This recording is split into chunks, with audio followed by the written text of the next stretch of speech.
வணக்கம் தோழர்களே. பலஸ்தீன் மீதான இனப்படுகொலை போர் துவங்கி இன்றோடு 449 நாட்களாகிறது. இந்நிலையில் பல நிகழ்வுகள் இந்த 2-3 நாட்களில் நிகழ்ந்துள்ளன. அது குறித்தெல்லாம் நாம் ஒவ்வொன்றாக இன்று பேசவிருக்கிறோம். மிக முக்கியமாக ஏமன் மீது இஸ்ரேல் நடத்திய தாக்குதல் மற்றும் சற்று முன்பு யுஎஸ் மற்றும் யூகே போர் விமானங்கள் ஏமன் நாட்டின் ஹாஜ் என்ற கவர்னரேட் மீது தாக்குதல் நடத்தியிருப்பதாகவும் தகவல் வருகின்றன.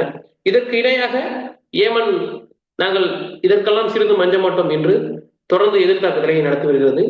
இதனுடைய பல தகவல்கள் மற்றும் வெவ்வேறு கள நிகழ்வுகள் பல இடங்களில் நிகழ்ந்துள்ளன. அதை பற்றியெல்லாம் நாம் இன்று பேசவிருக்கிறோம். நம்மோடு தோழர் செந்தில் அவர்கள் இணைந்திருக்கிறார். வணக்கம் தோழர். வணக்கம் தோழர். தோழர், இந்த நம்ம பேசிக்கிட்டு ஒரு 4-5 நாளாச்சுன்னு நினைக்கிறேன். அந்த சமயத்துல நான் பேசி முடிச்ச பிறகு நடந்தா அந்த இடத்துல நடந்தா தெரியல, ஒரு F-18 விமானத்தை வந்து ஏமன் வீழ்த்திருச்சு அப்படின்னு சொல்லிட்டு நம்ம பேசியிருந்தோம். அதன் பிறகு அடுத்து வந்து ஒவ்வொரு தகவல்கள் வெவ்வேறு ஒவ்வொருத்தரும் ஒன் மாதிரி சொல்லிட்டு இருந்தாங்க இஸ்ரேல்ல இருந்து. ஆனா நெத்தனியாகவே பர்டிகுலரா பேசினது என்னன்னா, காசால வந்து ஹமாஸ் அழிக்கப்பட்டுருச்சு, லெபனான்ல ஹிஸ்புல்லா அழிக்கப்பட்டுருச்சு, சிரியா இல்லவே இல்லை, இனி பாக்கி இருக்கிறது ஒன்னே ஒண்ணு வந்து ஏமன் தான். ஏமனை நாங்க வந்து மொத்தமா காலி பண்ணிடுவோம், வேணா 4 வேணா ஆகும், ஆனா வந்து மொத்தமா அழிச்சிருவோம், அந்த தலைவர்கள் எல்லாத்தையும் கொலை பண்ணிடுவோம். இந்த வார்த்தை அவர் பயன்படுத்துறது, we will eliminate all leaders of the Yemen Houthis அப்படின்னு அவர் சொல்றாப்ல. மற்ற நாடுகளுக்கும் ஏமனுக்கும் நிறைய வித்தியாசத்தை தான் நான் பார்க்கிறேன். ஏன்னா ஈரானை விட ஏமன் தூரமா தான் அவங்களுக்கு இருக்கும் அப்படின்னு நான் ஃபீல் பண்றேன். ஈரான் வந்து வார பார்க்கல, ஆனா ஏமன் 10 வருஷமா வார பார்க்கறதுக்கு ஏமன் அன்சருல்லா வந்து இது எல்லாத்தையும் தாங்கி தான் வந்திருக்காங்க. இன்னும் 2-3 மாசம் போச்சுன்னா 10 வருஷம் அவங்க நாட்டில் போர் தொடங்கி சவுதி, யுஏஇ, யுஎஸ்ஏன்னு எல்லா நாடுகளும் சேர்ந்து எதிர்த்து தான் அவங்க என்ன சர்வே ஆகிட்டு இருக்காங்க. இப்போதைய சூழ்நிலையில எல்லாருமே நார்மலா எல்லாரும் பார்க்கறது கடைசி இதா, அது வந்து பலருக்கு வந்து அது ஒரு நம்பிக்கை இல்லைன்றதை தாண்டி சில நினைக்கிறாங்க இருக்கிற கடைசி ஒரே வாய்ப்பு வந்து ஏமன் தான். ஏமன் வந்து இஸ்ரேலை காலி பண்ணணும், அப்பதான் வந்து காசா விடுதலை கிடைக்கும் அப்படின்ற மனநிலையில நான் பார்க்க முடியுது சமூக வலைதளங்கள்ல. இப்போதைய சூழ்நிலை எப்படி இருக்கு அந்த சூழ்நிலை? ஃபர்ஸ்ட் நெத்தன்யாகுவினோட அந்த ஸ்டேட்மெண்ட், அதற்கு முன்னாடி அவரு அவங்களுடைய வார் மினிஸ்டர் இஸ்ரேல் காட்ஸ் சொன்னதும் இதே தான் சொல்லியிருந்தாரு. அவரு கூடுதலாக ஒரு தகவல் என்ன சொல்லியிருந்தாருன்னா, அஃபிஷியலா ஒத்துக்கிட்டாரு ஒரு தகவலை, என்னன்னா இஸ்மாயில் ஹெனியாவை நாங்கள் தான் கொலை பண்ணோங்கிறத ஒத்துக்கிட்டாரு. அவர் இந்த லிஸ்ட் அவுட் பண்ணும்போது எத்தனை பேரை நாங்கள் வந்து கொலை பண்ணியிருக்கோம்னு சொல்லி ஒரு லிஸ்ட் அவுட் பண்ணாரு. அதில் வந்து இஸ்மாயில் ஹெனியே, இவர் நம்ம யஹ்யா சின்வர், ஹசன் நஸ்ரல்லா, அதே போல் இதில் சிரியாவினுடைய அரசு வீழ்ந்தது, பஷர் அல் அசத்தினுடைய அரசு வீழ்ந்தது, இது எல்லாத்தையும் பார்த்துருக்கீங்க. இதே விஷயங்கள் ஹுத்தீஸ்க்கு எதிராகவும் நாங்கள் பண்ணுவோம், ஹுத்தீஸினுடைய லீடர்ஸை வந்து நாங்கள் கொலை பண்ணுவோம் அப்படிங்கிறத வெளிப்படையாக சொல்லியிருந்தாரு. அதனை தொடர்ந்து இப்போ நெத்தன்யாகுவும் சொல்லியிருக்கிறாரு. ஸோ இவங்க எல்லாருமே இதில் வந்து என்னன்னா, இந்த பொலிட்டிக்கல் அசாசினேஷனுங்கிறது பொதுவாக வந்து நாடுகளுக்கு இடையிலான இந்த பிரச்சனைகள்ல வந்து நடக்கிறதே இல்லை. அது வந்து பண்ண மாட்டாங்க, யாருமே பெருசாக பண்ணுறது இல்லை.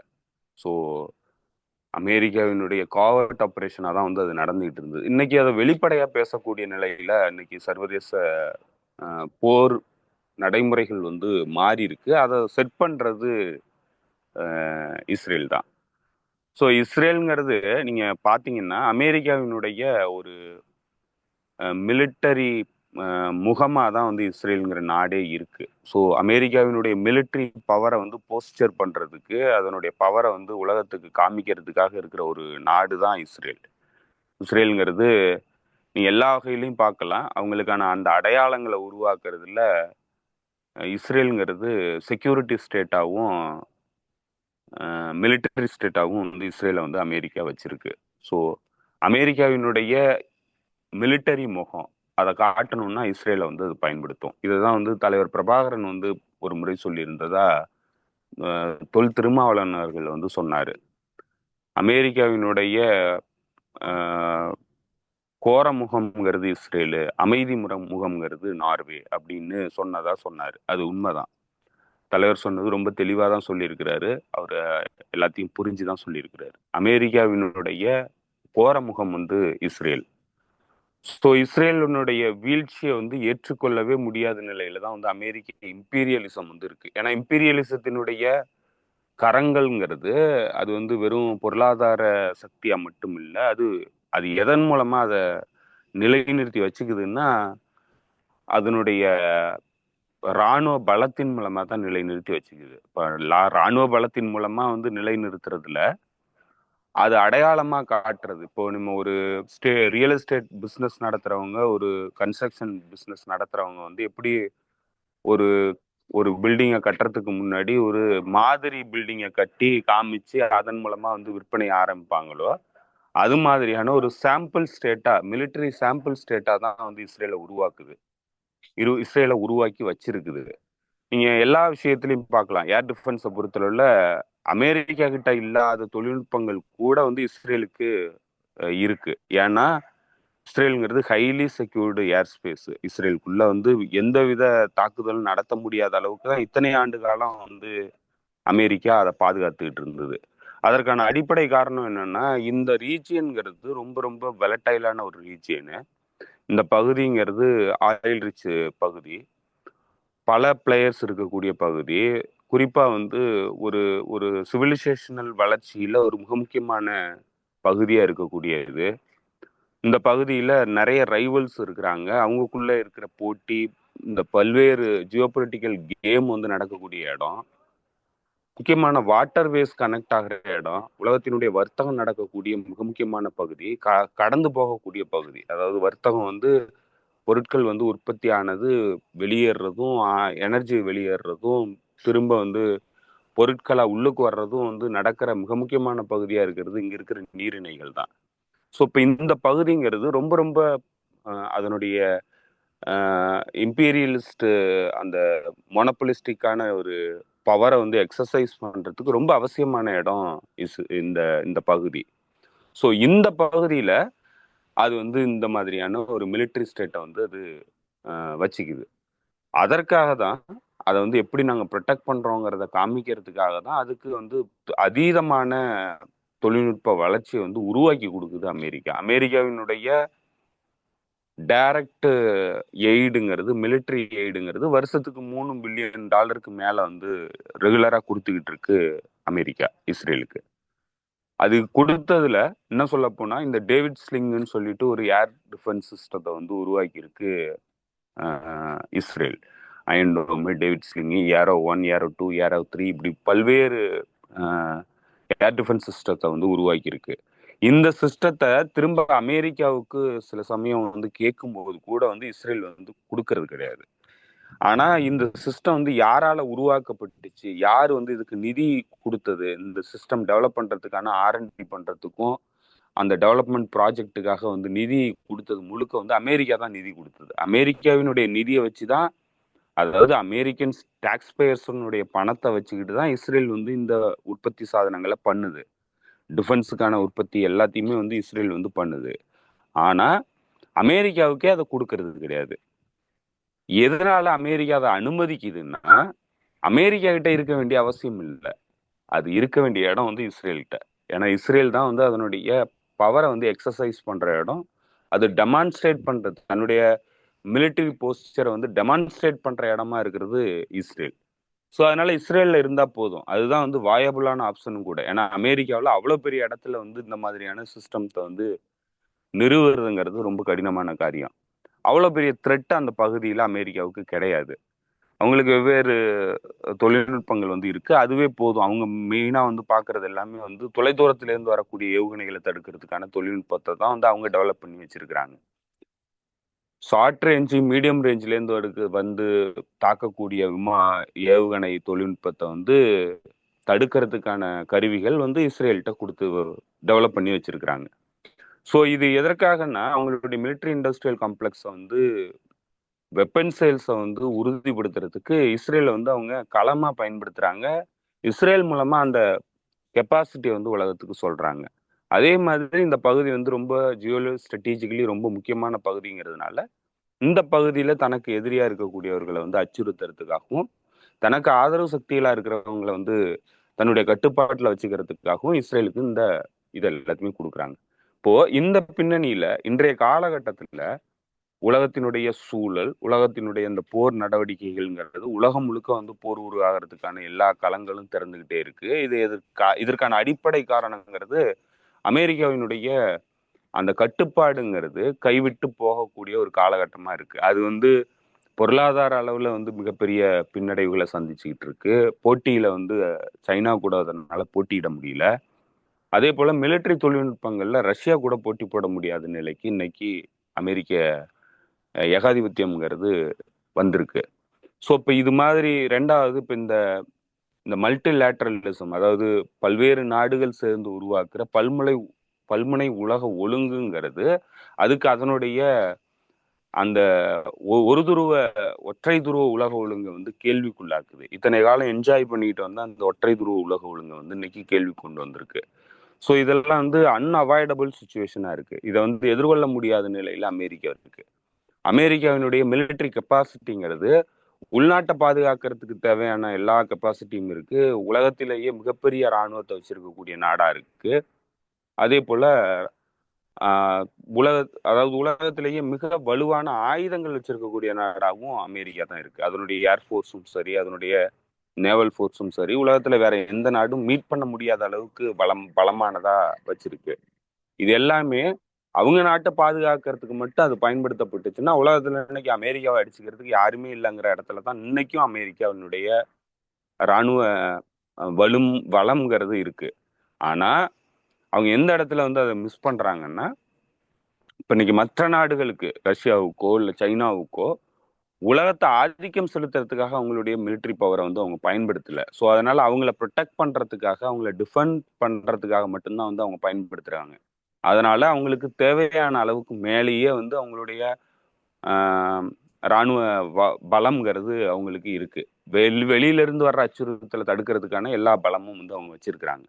அமெரிக்கா தன்னை மட்டும் ப்ரொடெக்ட் பண்றதுக்காக இந்த இராணுவத்துக்கு செலவு பண்ணல, இராணுவ உபகரணங்களை வந்து உற்பத்தி பண்ணல.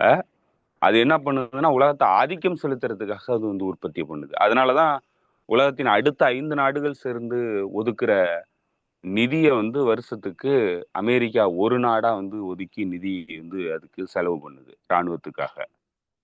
ஆனா இன்றைய காலகட்டத்துக்கு அது வந்து மிகப்பெரிய கேள்விக்கு வருது. ஏன்னா இவங்களால வந்து தொடர்ந்து இந்த மாதிரி வந்து உலகம் முழுக்க தங்களுடைய பேசஸ் வந்து நிர்மாணம் பண்றதும் அதை நிர்வகிக்கிறதும் அதன் மூலமா வந்து தன்னுடைய ஆதிக்கத்தை வந்து தொடர்ந்து செலுத்துறதுக்கும் இன்னைக்கு முடியாத காலகட்டமா வருது. ஏன்னா தெற்குலக நாடுகள் தங்களுக்கான அணியை சேர்க்க வேண்டிய இடத்துக்கு நகர ஆரம்பிக்கிறாங்க. அதற்கு 2 வலுவான நாடுகள் ஆயுதத்திற்காகவும், அதாவது செக்யூரிட்டி ப்ரொடெக்ஷன் கொடுக்கறதுக்காகவும், அதே நேரத்துல பொருளாதாரத்துல வந்து முதலீடுகள் பண்றதுக்காகவும், உற்பத்தி சார்ந்த நிறுவனங்கள்ல முதலீடு பண்றதுக்காகவும், அடிப்படை கட்டுமானங்கள் கட்டுறதுக்கு நிதியுதவி பண்றதுக்காகவும் இன்னைக்கு வேற ஒரு துருவம் வந்து உருவாகி வர்றதுனால இன்னைக்கு உலகம் முழுக்க இருக்கிற தெற்குலக நாடுகள் அதற்கூட அணி சேரக்கூடிய நிலை இன்னைக்கு வருது.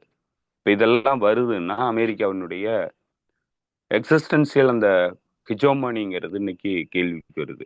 ஸோ இப்போ இதை தடுக்க வேண்டிய இடத்துல அவங்க இந்த போர் தந்திரங்களையும் இந்த களத்துல வந்து ஏற்படுற இந்த மாற்றங்களை வந்து அடாப்ட் பண்றதுக்காக அவங்க ஏற்படுத்துற இந்த போர் தந்திர மாற்றங்கள்ங்கிறது இன்னைக்கு எந்த லெவலுக்கு வந்திருக்குன்னா, தலைவர்களை கொலை பண்றது, தீவிரவாதிகளுக்கு ஆதரவு கொடுக்கறது, தீவிரவாதிகளை மற்ற நாடுகள்ல அனுப்பி உலகம் முழுக்க வந்து நிலையில்லா தன்மையை உருவாக்குறது, மிகப்பெரிய அச்சுறுத்தலை உருவாக்குறது, உலக மக்களுக்கு மிகப்பெரிய அச்சுறுத்தலை உருவாக்குறது, உச்சகட்டமா வந்து கன்சியூமர் குட்ஸ், அதாவது இந்த பொதுமக்கள் உபயோகப்படுத்துற எலக்ட்ரானிக் குட்ஸை வந்து குண்டுகளா பயன்படுத்துறது வரைக்கும் வந்து போயிருக்கு. அதனை கடந்து தலைவர்களை கொலை பண்றதையும் வந்து அவங்க இன்னைக்கு ஓவர்ட்லி பண்றாங்க. அதாவது வெளிப்படையா பண்றாங்க. இதெல்லாம் வந்து போர்ல வந்து இயல்பானது அப்படிங்கிறத பண்றாங்க. ஸோ அதை வெளிப்படுத்தக்கூடிய ஒரு நம்ம ஏற்கனவே சொன்ன மாதிரி அமெரிக்காவினுடைய இராணுவ பலத்தை வெளிப்படுத்துறதுக்கான ஒரு ஒரு சாம்பிள் கண்ட்ரி தான் வந்து இஸ்ரேல். அப்போ அமெரிக்காவினுடைய போர் தந்திரங்களுடைய மாற்றத்தை அவங்க எங்க முதல் தொடங்குறாங்கன்னா இஸ்ரேலுக்குள்ள தொடங்குறாங்க. இப்ப அதனுடைய வெளிப்பாடு தான் இவங்க வந்து இந்த அரசியல் படுகொலைகள் பண்றத வெளிப்படையா பண்றாங்க. எதிரி நாட்டின் தலைவர்களை நாங்க அரசியல் படுகொலை பண்ணுவோம், இனிமே எங்களுடைய போர் தந்திரம்ங்கிறது புது நியமம்ங்கிறது இதுதான் அப்படிங்கிறத இஸ்ரேல் மூலமா உலகத்துக்கு சொல்றாங்க. ஸோ இதனுடைய தொடர்ச்சி எங்கெல்லாம் போகும்னா, அடுத்தடுத்த கட்டங்கள்ல இந்த அமெரிக்கன் எம்பையருங்கிறது வீழ்ச்சியை சந்திச்சு போகும்போது, அடுத்த இந்த மல்டிலேட்ரல் ஆர்கனைசேஷன்ஸ் வந்து வளம் பெறும்போது இந்த போர்த்தந்திர யுக்திகள் அங்கங்கெல்லாம் பயன்படுத்தப்படும். உலகம் முழுக்க இந்த போர்த்தந்திர யுக்திகள் வந்து பயன்படுத்தப்படும் அப்படிங்கிறத காமிக்கிறதுக்கான ஒரு நிகழ்வா தான் இன்னைக்கு அவங்க தலைவர்களை கொலை பண்றத பண்ண ஆரம்பிச்சிருக்கிறாங்க. அதை இன்னைக்கு வெளிப்படையாவே ஒத்துக்கிறாங்க. வெளிப்படையா ஒத்துக்கிட்டு யமன்குள்ளேயும் இந்த வேலையை வந்து நாங்க பண்ணுவோங்கிறத நெத்தன்யாகு மூலமா அவங்க தெளிவுபடுத்துறாங்க, உலகத்துக்கே தெளிவுபடுத்துறாங்க. அமெரிக்கா உலகத்துக்கே தெளிவுபடுத்துது, இது எங்களுடைய நடைமுறை போர் தந்திரம், இதை வந்து நாங்க தொடர்ந்து எல்லா பகுதிகளுக்கும் இம்ப்ளிமெண்டேஷனுக்கு கொண்டு வருவோம் அப்படிங்கிறத அவங்க சொல்றாங்க. அதே மாதிரி இந்த ஹயத் தஹ்ரீர் அல்சாம்ங்கிற இந்த தீவிரவாத அமைப்பு, அல் கொய்தாவினுடைய மறு உருவமான இந்த தீவிரவாத அமைப்பை கொண்டு வந்து இங்க நிலைநிறுத்தினதன் மூலமா அந்த அமைப்பினுடைய தலைவருக்கு அறிவிச்சிருந்த அந்த $10 மில்லியன் பவுண்டியை வந்து லிஃப்ட் பண்ணியிருக்கிறாங்க. அந்த அமைப்புக்கு எதிரான அதாவது தீவிரவாதிகள் பட்டியலில் இருந்ததை வந்து நீக்கிறதுக்கான நடைமுறைகளுக்கும் போவாங்க. அவங்களுக்கு சில கண்டிஷன்ஸ் இருக்கு, அந்த கண்டிஷன்ஸ் எல்லாம் ஒத்துக்கிட்டாக்க அவங்க வந்து அதை நீக்கிறதுக்கான நடைமுறைக்கும் போவாங்க. கடந்த ஒரு 4 வருஷத்துக்கு முன்னாடி 2020ல இந்த டர்கிஸ்தான் அதாவது தர்கிஸ்தான் இஸ்லாமிக் பார்ட்டிங்கிறது உய்கூர்ல இருக்கக்கூடிய ஒரு வகாபிஸ்ட் ஐடியாலஜில உருவாகக்கூடிய ஒரு செப்பரேட்டிஸ்ட் மூவ்மெண்ட், ஒரு பிரிவினைவாத சக்தி. அது வந்து ஒரு ஒரு தியரியை வைக்குது. அது வந்து உய்கூருங்கிறது உய்கூர் மானாங், அதாவது ஜைங்ஜாங்னு சொல்லுவாங்க. சிஞ்சாங்கிற அந்த மாகாணங்கிறது சைனாவுக்குரிய பகுதி கிடையாது, அது தனி நாடா இருந்தது. அதை வந்து சைனா வந்து ஆக்குபேஷன் பண்ணிடுச்சு அப்படிங்கிறது அவங்க தியரியா வைக்கிறாங்க. அதற்கான ஆதாரங்கள் எங்கேயுமே கிடையாது, அந்த வரலாறு எங்கேயுமே கிடையாது. அவங்க ஒரு தியரியை வந்து வைக்கிறாங்க, நாங்க வந்து இஸ்லாமியர்கள், நாங்க வந்து துர்கிஸ்தான் இஸ்லாமியர்கள் அப்படின்னு சொல்லி அவங்க சொல்றாங்க. துர்கிஸ்தான்ங்கிறது கிழக்கு துர்கிஸ்தான் அவங்க சொல்றாங்க. ஆனா அந்த அமைப்புங்கிறது தீவிரவாத சம்பவங்கள்ல சைனா முழுக்க வந்து ஈடுபட்டுச்சு. தீவிரவாத குண்டுவெடிப்பு நடவடிக்கைகள்லையும் படுகொலைகள்லையும் சைனா முழுக்க ஈடுபட்டுச்சு பொதுமக்களுக்கு எதிராக. அதற்கு எதிரான நடவடிக்கைகள்ல சைனா இருந்து ஈடுபட்டுச்சு. அதை மேற்கத்திய நாடுகள் என்ன பண்ணாங்கன்னா, உய்கூர் மக்களுக்கு எதிரான இனப்படுகொலையை பண்ணுது, ரெப்ரஷன் பண்ணுது சைனா அப்படின்னு சொல்லிட்டு ஒரு மிகப்பெரிய பிரச்சாரத்தை வந்து கட்டமைச்சிருந்தாங்க. அந்த அமைப்பை 2020ல, அதற்கு முன்னாடி வரைக்கும் அந்த அமைப்பு வந்து தீவிரவாத அமைப்பு அமெரிக்கா பட்டியலிடப்பட்டுச்சு. ஆனா அந்த அமைப்பினுடைய அந்த தீவிரவாதி பட்டியல் லிஸ்ட்ல இருந்து அந்த அமைப்பை 2020ல தூக்கிட்டாங்க. அந்த அமைப்பு இன்னைக்கு தஹ்ரீர் அல்சாம் கூட வந்து, அதாவது ஹயத் தஹ்ரீர் அல்சாம் கூட வந்து இணைந்து இந்த சிரியாக்குள்ள வந்து தீவிரவாத தாக்குதலில் ஈடுபட்டு அந்த அரசாங்கத்தை வெளியேற்றிருக்கு. இன்னைக்கு அவங்க இந்த பகுதியில இருந்துகிட்டு அவங்க சொல்றாங்க, நாங்க சைனாவுக்கு எதிரான போரை அடுத்து ஆரம்பிக்க போறோம் அப்படின்ட்டு. ஸோ இந்த நடைமுறை இது இங்க நடத்தின சிரியாவினுடைய அரசாங்கத்தை வெளியேற்றுறதுக்காக எப்படி தீவிரவாதிகளை கொண்டு வந்து உள்ளுக்கு வச்சு அவங்களுக்கு முழுமையான உதவிகள் பண்ணி அவங்க கூட கோஆர்டினேஷன்ல ஈடுபட்டு எப்படி வந்து இந்த மாதிரியான ஆட்சி கவிழ்ப்பு நடவடிக்கையில வந்து ஈடுபட்டாங்களோ, இதை சைனாவுக்கு எதிராகவும் நாங்கள் களத்துல இறக்க போறோங்கிறத அவங்க சொல்றாங்க. அதற்காக தான் அந்த அமைப்பை வந்து தீவிரவாத பட்டியலில் இருந்தே வெளியேற்றி இருக்கிறாங்க. ஸோ இதுதான் அவங்களுடைய அடுத்த கட்ட போர் நடைமுறைகளா வந்து மாறப்போகுதுங்கிறத அவங்க எல்லா பகுதிகளிலும் தெளிவுபடுத்துறாங்க. இதை தெற்குலக நாடுகளும் இதற்கு எதிரான அணிகளும் இதை வந்து ரொம்ப கவனமா பார்க்க வேண்டியிருக்கு. இதுதான் உங்களுடைய நடைமுறையா வந்து வரப்போகுது. அடுத்தடுத்த போர்க்களம்ங்கிறது இந்த மாதிரியான டாக்டிக்கல் தந்திரோபாய போர் நடைமுறைகளை வந்து அமெரிக்க மேற்குலக அணிங்கிறது பயன்படுத்த போகுதுங்கிறத அவங்க எல்லா களங்கள்லையும் தெளிவுபடுத்துறாங்க. ஸோ இப்போ இதை எல்லாத்தையும் வந்து நீங்க அண்டர்ஸ்டாண்ட் பண்ணிக்கிட்டு தான் உங்களுடைய போர் தந்திரங்களை வந்து நீங்க முடிவு பண்ணணும். ஆனா அந்த அளவுக்கு இன்னும் இந்த எதிரணிங்கிறது அடாப்ட் ஆயிருக்கா, அதை வந்து புரிஞ்சிருக்கா அப்படிங்கிறத நம்ம பொறுத்து இருந்து பார்க்க வேண்டியிருக்கு. அட் த சேம் டைம் நீங்க சொன்ன இந்த அன்சரல்லா அமைப்புக்கு எதிரான இந்த தலைவர்கள் மீதான தாக்குதலை நம்ம பண்ண போறோம் அப்படிங்கிறத சொல்றாங்க. அது விஷ்ஃபுல் திங்கிங்கா இருக்கலாம். அதை வந்து அவங்களால செயல்படுத்த முடியுமா அப்படின்னா அது மிகப்பெரிய கேள்வி. ஏன்னா அன்சரல்லா அமைப்பு ஏற்கனவே ஹிஸ்புல்லா மீதான இந்த தாக்குதல்ங்கிறத அது அண்டர்ஸ்டாண்ட் பண்ணி வச்சிருக்கு. அது எப்படி இஸ்ரேலுங்கிற நாடும் அமெரிக்க மேற்குலக நாடுகளும் என்ன மாதிரியான போர்த்தந்திர நடைமுறைகளை இன்னைக்கு கொண்டு வந்திருக்காங்கங்கிறத அதை அண்டர்ஸ்டாண்ட் பண்ணதுனால அவங்களுடைய சேஃப்டியை உறுதிப்படுத்துறதுக்கான எல்லா நடைமுறைகளையும் ஆல்ரெடி அவங்க ஆரம்பிச்சிட்டாங்க. இதெல்லாம் என்னென்னலாம் நடந்துகிட்டு இருக்கோ, மற்ற பகுதிகளில் என்னென்னலாம் நடந்துகிட்டு இருக்கோ அதை எல்லாத்தையும் வந்து அவங்க கால்குலேஷன்ல கொண்டு வந்து அதற்கு சரியான எதிர் ஸ்ட்ராட்டஜி வந்து அவங்க வடிவமைச்சு ஆல்ரெடி வச்சிருக்கிறாங்க. அவங்களுடைய தலைவர்கள் இருக்கிற இடத்த கண்டுபிடிக்க முடியாத அளவுக்கு ரொம்ப ஸ்ட்ரிக்டா வந்து அவங்க செக்யூரிட்டியை வந்து மெயின்டைன் பண்றாங்க. அவங்களுடைய இடங்கள் எல்லாம் வந்து ஆல்ரெடி மாத்தி இருக்கிறாங்க, வெவ்வேறு இடங்களுக்கு கொண்டு போயிருக்கிறாங்க. ஏன்னா அவங்களுக்கு இருக்கிற அவங்களுடைய நியூஸ் வந்து எப்படி லீக் ஆகிறதுக்கான வாய்ப்பு, ஏன்னா யமன்ல இருந்து செய்தி வந்து உங்களுக்கு இன்ஃபார்மர் மூலமா வெளியாகிறதுக்கான வாய்ப்புகள் மிக மிக குறைவு. ஏன்னா லெபனான் சொசைட்டி ஒரு ஒன்றுபட்ட சொசைட்டி. இன்னைக்கு இது யமன்ல இருக்கிற சொசைட்டி, யமன்ல இருக்கிற சொசைட்டி இன்றைய வரைக்கும். அதனாலதான் அவங்க ஆரம்பத்துல இருந்து என்ன பண்றாங்கன்னா, ஒவ்வொரு முறை இந்த போர்ல அவங்க தலையிடுறதுக்கு முன்னாடியும் எவ்ரி வெள்ளிக்கிழமை அன்னைக்கு மக்களை வந்து போராட்டத்துக்கு அழைக்கிறாங்க. ஸோ இந்த இந்த நடைமுறைங்கிறது, இந்த போராட்டத்துக்கு மக்கள் வந்து இந்த போராட்டத்துல அரசியல் எழுச்சி விட்டு இது ஏன் பண்றோங்கிறத மக்கள் புரிஞ்சுக்கிட்டு இந்த போராட்டத்தை வந்து அவங்க தொடர்ந்து நடத்துறதுனால கிட்டத்தட்ட ஒவ்வொரு டைமும் ஒரு 50 லட்சம் பேராவது வந்து வராங்க அந்த கூட்டத்துக்கு. வந்து அவங்களுடைய முழுமையான அலிகன்ஸை வந்து அந்த அரசாங்கத்துக்கு கொடுக்குறாங்க.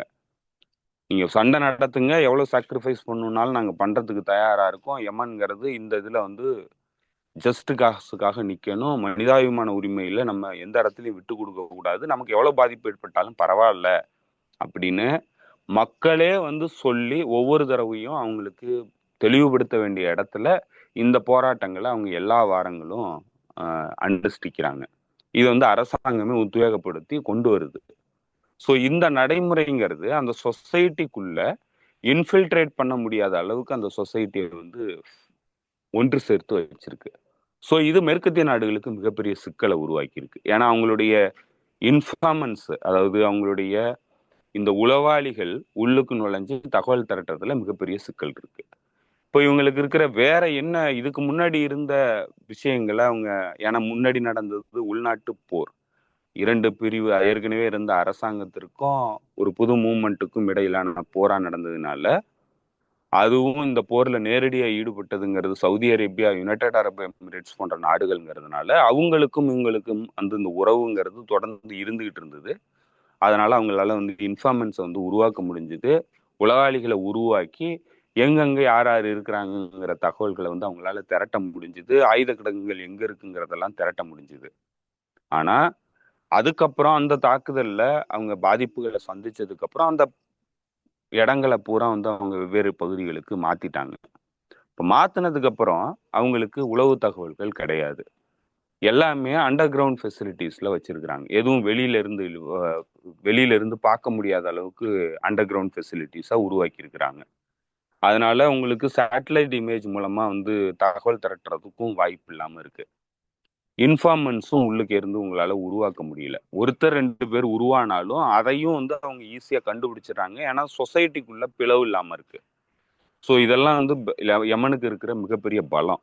இது வந்து லெபனான்ல கிடையாது. ஹெஸ்புல்லாவுக்கு இந்த பலம் வந்து கிடையாது. அதனால ஹெஸ்புல்லா மிகப்பெரிய வீழ்ச்சியை வந்து சந்திக்க வேண்டியிருந்தது. தலைமை பொறுப்பு வரைக்கும் வந்து இழக்க வேண்டிய நிலைக்கு தள்ளப்பட்டுச்சு ஹெஸ்புல்லா. ஆனா யமன்ல அந்த மாதிரியான பிரச்சனை கிடையாது. அதனால அன்சரல்லாவுக்கு அந்த பிரச்சனை கிடையாது. இப்போ புதுசா வந்து அவங்களுக்கு எங்கெங்க இருக்கிறாங்கங்கிற தகவலை திரட்டுறதுக்கான வழியே இல்லாத நிலையில இருக்கிறாங்க. அதனுடைய வெளிப்பாடு தான் அவங்க வந்து இப்ப தாக்குதல் நடத்துறதுக்கு வரும்போது தாக்குதல் நடத்துறாங்கன்னா, சிவிலியன் இன்ஃப்ராஸ்ட்ரக்சரை தாக்குதல் நடத்துறாங்க, பவர் ஸ்டேஷன்ல தாக்குதல் நடத்துறாங்க, ஏர்போர்ட்ல தாக்குதல் நடத்துறாங்க, துறைமுகத்தை தாக்குறாங்க. இப்ப இதெல்லாம் வந்து எதற்காக பண்றாங்கன்னா, இந்த சொசைட்டிய மீண்டும் வந்து ஒரு இனப்படுகொலை நெருக்கடிக்கு தள்ளணும், பாதிப்புகளை சந்திக்க விடணும், அதன் மூலமா இந்த சொசைட்டிக்குள்ள பிளவு உருவாகணுங்கிறது தான் அவங்க நோக்கமா வச்சு பண்றாங்க.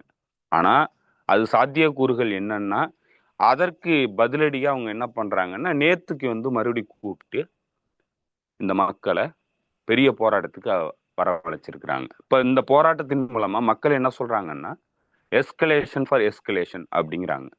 அவங்களுடைய ஸ்லோகனே அதுதான். நேற்றைய போராட்டத்துல அவங்களுடைய ஸ்லோகன் வந்து அதுதான். அவங்க வந்து பிரச்சனையை வந்து தூண்டுறாங்கன்னா, நீங்களும் வந்து தீவிரமா தூண்டுங்க அப்படிங்கிறது தான் மக்கள் தரப்புல இருந்து இந்த ஸ்லோகனை வந்து வைக்கிறாங்க. ஸோ இதன் மூலமா இவங்க நினைச்சுக்கிட்டு பண்ற தாக்குதல்கள் எதுவுமே வந்து விளைவுகளை ஏற்படுத்தல. அவங்க என்ன நினைக்கிறாங்களோ அது நடக்கல. அதனால அவங்களுக்கு இப்ப டார்கெட் பேங்க்ஸ் யமனுக்குள்ள இல்ல. இப்ப அவங்க யாரை நம்பி இருக்கிறாங்கன்னா, சவுதி அரேபியா, யுனைடெட் அரப் எமிரேட்ஸினுடைய உளவு தகவல்களை நம்பி இருக்கிறாங்க. அவங்கள்ட்ட தகவல் இருக்கான்னா அவங்கள்ட்டையும் தகவல் இல்லை. அதனாலதான் அவங்களால எங்கேயுமே வந்து வெப்பன் டெப்போஸ்லயோ இல்லை மற்ற இடங்கள்லயோ தாக்குதல் நடத்த முடியல. மிலிட்ரி ஸ்ட்ராட்டஜிக் இம்பார்ட்டன்டான பகுதிகளில் இல்லை மிசைல் இருக்கக்கூடிய இடத்துல வந்து அவங்களால தாக்குதல் நடத்த முடியல. அவங்க நடத்துறதெல்லாம் சிவிலியன் இன்ஃப்ராஸ்ட்ரக்சர்ல தாக்குதல் நடத்துறாங்க. அதுல இருந்தே கிளியரா தெரியுது அவங்களுக்கு எந்த டார்கெட் பேங்க்கும் கிடையாது. அவங்க தொடர்ந்து வந்து இந்த மிலிட்டரி ரீதியா வந்து தாக்குதல் நடத்த முடியாது. ஸோ வழக்கமான அவங்களுடைய பணிக்கு போறாங்க. இனப்படுகொலை, கலெக்டிவ் பனிஷ்மெண்ட், போர்க்குற்றம் இதை தான் வந்து அவங்க பண்ணுவாங்க. அதை தான் அவங்க எல்லா இடங்கள்லயும் பண்ணிட்டு இருக்காங்க. இப்போ அதையே வந்து யமனுக்கு எதிராகவும் இன்னைக்கு பண்ண ஆரம்பிச்சிருக்கிறாங்க. ஸோ இதுல அவங்களால வந்து இந்த விஸ்வல் திங்கிங்கை வந்து நடைமுறைக்கு கொண்டு வர முடியுமானா மிகப்பெரிய கடினம். ஏன்னா அந்த மாதிரியான டேட்டாஸ் வந்து அவங்கள்ட்ட இல்லை அப்படிங்கிறது தான் இன்றைய கள நிலவரம். ஸோ இதுல யமன் வந்து என்ன பண்றாங்க, அன்சருல் அமைப்பு என்ன பண்றாங்கன்னா, நான் எஸ்கலேஷன் ஃபார் எஸ்கலேஷன் அப்படிங்கிற அந்த டெர்மினாலஜில அவங்க என்ன சொல்றாங்கன்னா, நீ என்னுடைய ஏர்போர்ட், அதாவது என்னுடைய சனா இன்டர்நேஷனல் ஏர்போர்ட்டை நீ தாக்குதல் நடத்தினா உன்னுடைய பென்கோரியன் ஏர்போர்ட்டை நான் தாக்குதல் நடத்துவேன் அப்படிங்கிறாங்க. நீ என்னுடைய பவர் பிளான்ட் மீது தாக்குதல் நடத்தினா உன்னுடைய பவர் பிளான்ட் மீது நாங்கள் தாக்குதல் நடத்துவோம். நீ என்னுடைய எனர்ஜி ரிசோர்சஸ் மீது தாக்குதல் நடத்தினா நான் உன்னுடைய எனர்ஜி ரிசோர்சஸ் மீது தாக்குதல் நடத்துவேன். சரி, நீ என்னெல்லாம் பண்றியோ அதை நான் உனக்கு பண்ணுவேன் அப்படிங்கிறாங்க. இப்போ அவங்க சைக்கலாஜிக்கல் வார்ஃபேர்லையும் ஈடுபடுறாங்க. என்ன பண்றாங்கன்னா, விடிய காலம் 3 மணிக்கு ஏவுகணையை வந்து ஏவுறாங்க. 3 மணிக்கு போறதுனால இந்த மக்கள் தூங்கிட்டு இருக்கிறவங்க செட்டிலர்ஸ் எல்லாம் எழுந்திரிச்சு ஷெல்டர்ஸ்க்கு ஓடும்போது ஸ்டாம்பேஜ்ல, அதாவது கூட்ட நெரிசல்ல சிக்கி அன்றைய இரவு, முந்தாநாத்து இரவு 18 பேர் காயமடைஞ்சிட்டாங்க. 2 பேர் பேனிக் அட்டாக். ஸோ இது சைக்கலாஜிக்கல் வார்ஃபேர். அந்த சொசைட்டி இதை வந்து எத்தனை நாளைக்கு அவங்களால வந்து என்டூர் பண்ண முடியும், எவ்வளவு நாளைக்கு இதை வந்து அனுபவிக்க முடியும், இதை எதிர்கொள்ள முடியுமா? யமன் வந்து உங்களுக்கு லெபனான் மாதிரியான அருகில் இருக்கக்கூடிய நாடு கிடையாது. 2000 கிலோமீட்டர் நீங்க போய் தாக்குதல் நடத்தணும். 100 ஃபிளைட் அனுப்புனீங்கன்னா 100 ஃபிளைட்ல ஒரு 50 ஃபிளைட்டு ஏர் ரீஃபியூலிங் பண்றதுக்காகவே போய் ஆகணும். ஸோ இவ்வளவு நெருக்கடிகள் இருக்கு, லாஜிஸ்டிக்கல் பிரச்சனை இருக்கு. அமெரிக்க பிரிட்டனால ஏர்கிராஃப்ட் கெரியரை நிறுத்திக்கிட்டு தாக்குதல் நடத்தி வின் பண்ண முடியல. அவங்களுக்கே டார்கெட் பேங்க் கிடையாது. அவங்களுமே இன்ஃப்ராஸ்ட்ரக்சர் எதுலலாம் தாக்குதல் நடத்துறாங்கன்னா சிவிலியன் இன்ஃப்ராஸ்ட்ரக்சர்ல தாக்குதல் நடத்துறாங்க. ஸோ அதனால இது எதுவுமே வந்து சாத்தியப்படக்கூடிய சூழல்ல இல்லை. யமன்ங்கிறது ரொம்ப தெளிவா வந்து காய் நகர்த்தல்கள்ல ஈடுபடுது. யமனுக்கு அதுக்கான அட்வான்டேஜ் இருக்கு. அதே மாதிரி அது ஒரு மவுண்டனைஸ் ரீஜன், அதாவது மலை சூழ்ந்த பகுதி. அதனால வந்து அவங்களுக்கு மறைச்சு வைக்கிறதுக்கான இடங்களும் நிறைய இருக்கு. ஸோ அது வந்து ஒரு நல்ல ஸ்ட்ராட்டஜிக் டெப்த் உள்ள ஒரு நாடு. ஸோ அதுக்குள்ள நீங்க போய் மற்ற இடங்கள்ல தாக்குதல் நடத்தி நீங்க வீழ்த்தின மாதிரி இங்க வீழ்த்துறதுக்கான வழி இல்லை. அங்கேயுமே வீழ்த்தலை, அதுதான் அங்க இருக்கிற இது. இப்ப என்னன்னா, ஹசன் நஸ்ரல்லாங்கிற தலைமையை வீழ்த்திட்டாங்க, முக்கிய பொறுப்பாளர்களை வீழ்த்திட்டாங்க, இராணுவ பொறுப்பாளர்களை. ஆனா நேரடி களத்துல வந்து உங்களால எதுவுமே பண்ண முடியலங்கிறது தான் 60 நாளைக்கு அப்புறம் நீங்க வித்ட்ரா பண்ணிட்டு வெளியேறினதுல தெரிஞ்சுது. இன்றைய வரைக்கும் இன்றைக்கு வடக்கு காசால கிட்டத்தட்ட 3-4 மாசமா பட்டினி போட்டு எந்தவித உணவும் போகாத அளவுக்கு தடுத்து நிறுத்தி இன்னைக்கு கமால் அத்வான் ஹாஸ்பிட்டல கம்ப்ளீட்டா வந்து எவாக்குவேட் பண்ண சொல்லி அந்த டீம், ஒட்டுமொத்த டீம், பேஷன்ஸ் இவங்க எல்லாத்தையும், அதுக்கு நோயாளிகள் எல்லாத்தையும் வந்து வெளியேற்றி அவங்களெல்லாம் இன்னைக்கு அதனுடைய டைரக்டரா இருந்தவரை வந்து இன்னைக்கு எங்க கொண்டுட்டு போனாங்கங்கிறது தெரியல. ஒட்டுமொத்த குரூவையும் வந்து அரெஸ்ட் பண்ணியிருக்காங்க, ஹாஸ்பிட்டல் குரூவையும். மக்களை வந்து அந்த நோயாளிகளை கொடுமைப்படுத்தி இருக்கிறாங்க. அம்மனமாக்கி செக் பண்ணணும்னு சொல்லி நெருக்கடி கொடுத்துருக்குறாங்க. அதுக்கு எல்லாத்துக்கும் அவங்க மறுப்பு தெரிவிச்சிருக்கிறாங்க. கடுமையான அச்சுறுத்தலை ஏற்படுத்தி இருக்கிறாங்க. கடுமையான தாக்குதலையும் ஈடுபட்டிருக்கிறாங்க. பல்வேறு உயிரிழப்புகள் ஏற்பட்டிருக்கு குண்டு வீச்சில். கமல் அத்வான் ஹாஸ்பிட்டல்ல இன்னைக்கு கம்ப்ளீட்டா அழிச்சிட்டாங்க, எரிச்சிட்டாங்க. இது வடக்கு பகுதியிலிருந்து கடைசியா இயங்கிட்டு இருந்த ஹாஸ்பிட்டல் கமல் அத்வான் ஹாஸ்பிட்டல். அந்த பகுதியையே வந்து ஒண்ணும் இல்லாம ஆக்கிட்டாங்க. இன்னைக்கு வடக்கு காசால இருந்து, அதுவும் குறிப்பா இவங்க ஃபர்ஸ்ட் என்ட்ரான பேட் ஹனூன்ல இருந்து 2 தொலைதூர ஏவுகணை தாக்குதல் நடத்தி இருக்கிறாங்க ரெசிஸ்டன்ஸ் அமைப்பு. ஸோ இதெல்லாம் என்ன சொல்லுதுன்னா, எந்த வகையிலையும் இவங்க இன்னும் வடக்கு காசா பகுதியையே தங்களுடைய முழுமையான கட்டுப்பாட்டு கொண்டு வர முடியல. எத்தனை கிளன்சிங் பண்ணி இருக்கிறாங்க, மக்களை படுகொலை பண்ணிக்கிட்டு இருக்கிறாங்க, மக்களை வந்து சொல்லணும்னா துயரத்துக்கு உள்ளாக்கிட்டு இருக்கிறாங்களே தவிர எதிர்ப்பு படைகளை இவங்களால எதுவும் பண்ண முடியல. மீண்டும் தாக்குதல்ங்கிறது தொடர்ந்து நடந்துகிட்டு இருக்கு. அவங்க எந்த வகையிலையும் நாங்க விட்டு கொடுத்துட்டு போக மாட்டோங்கிறத வெளிப்படுத்தும் விதமா தான் இன்னைக்கு கூட வந்து தாக்குதல் நடத்தி இருக்கிறாங்க. ஸோ இவங்க சொல்ற மாதிரி தலைமைகளை வீழ்த்துறது மட்டுமே வந்து வெற்றியை தரப்போறது இல்லை. அது பெரிய பாதிப்புகளை ஏற்படுத்தி இருக்குங்கிறது உண்மை. ஆனா அது வந்து ரெசிஸ்டன்ஸை தடுத்து நிறுத்தக்கூடிய வல்லமை இருக்கா, அந்த அளவுக்கு ரெசிஸ்டன்ஸ் வீக்கா இருக்கிறாங்களா அப்படின்னா மக்கள்கிட்ட இருந்து தான் ரெசிஸ்டன்ஸ் வருது. ஸோ அதனால மக்களை வீழ்த்தி கம்ப்ளீட்டா அழிச்சா மட்டும்தான் ரெசிஸ்டன்ஸை உங்களால வீழ்த்த முடியும். அது ஒரு காலத்தில் நடக்காது. 75 ஆண்டுகளா நீங்க ட்ரை பண்ணியிருக்கீங்க, நடக்கல. இனிமேலும் நடக்குமா? இவ்வளவு பெரிய இனப்படுகொலை பண்ணதுக்கு அப்புறமும் நடக்குமா அப்படின்னா, நீங்க இனப்படுகொலை பண்ணது பலஸ்தீனியர்கள் எவ்வளவு துன்பத்தை சந்திக்கிறாங்களோ அதே அளவுக்கு ஸ்ட்ராட்டஜிக்கான பிரச்சனைகளை நீங்க எதிர்காலத்துல எதிர்கொள்ளுவீங்க. ஸோ அதனால இது வந்து எந்த வகையிலையும் பாதிப்புகள் ஏற்படுதுங்கிறத நம்ம மறுக்கல.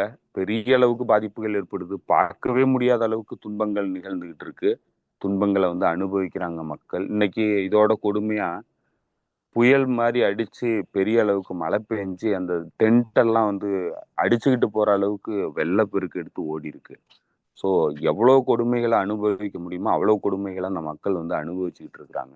ஆனாலும் மிலிட்டரியில இவங்களால எதுவும் பண்ண முடியலங்கிறது தான் இன்னைக்கு இருக்கிற கள சூழல்.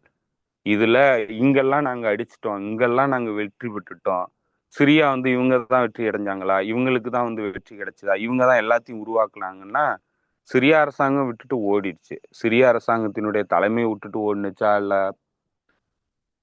இராணுவம் விட்டுட்டு போச்சா, அது என்ன எது நடந்ததுன்னு நமக்கு இன்னும் தெரியல. முழுமையான தகவல்கள் வரல. ஆனா அந்த அரசாங்கம் சண்டை போடல. அந்த இராணுவம் வந்து சண்டை போடாதனால அந்த அரசாங்கம் வந்து விழுந்து போச்சு. ஆனா இவங்க அதை வந்து என்னமோ உருவாக்கிட்டாங்க, எல்லாத்தையும் நாங்க தான் திட்டமிட்டு உருவாக்கிட்டோம் அப்படிங்கிற அந்த கிரெடிட்டை வந்து இன்னைக்கு எடுத்துக்கிறாங்க. ஏன்னா இஸ்ரேலுக்கு எல்லாத்தையும் தன்னுடைய வெற்றியா வந்து இன்னைக்கு காட்ட வேண்டிய அவசியம் இருக்கு. அப்படி காட்டினா மட்டும்தான் அது தொடர்ந்து நிலைத்து நிற்க முடியும்.